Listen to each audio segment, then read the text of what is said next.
পিন্টু গেল না কি হলো? ওরা ঢং করছে ঠান্ডা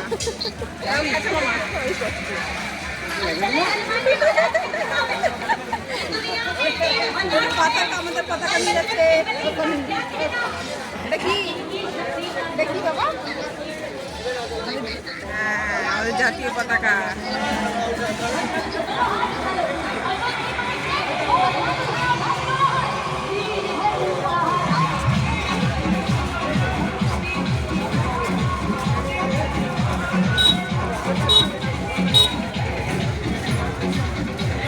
দেখো খুব শ্রীকৃষ্ণ থেকে একটা গেরুয়া কালার ওড়না দিয়েছে, ওটা নিয়ে বেরোলো ভালো হচ্ছে। ভয়ে নিন আমার ভালো লাগছে। হ্যাঁ সেই তো পার্টি ব্যাপার হয় আমার ভালো লাগে। যেমন আমার কাছে কমলা আর সবুজ রঙের শাড়ি কুর্তি ছিল, আমি কালারে মাকে ব্লাউজ করে দিয়েছি। আমার ওই টিএমসি ব্যাপার ও অনিতার সেই কিনতে গেছে, ব্ল্যাঙ্কেট কিনতে গেছে আর দিয়েছে। আমি মনে মনে ভাবলাম বলি যে চেঞ্জ করে নেওয়া যাবে না, অনেক পারে না ওই একই কালার সবাইকে দিয়েছে।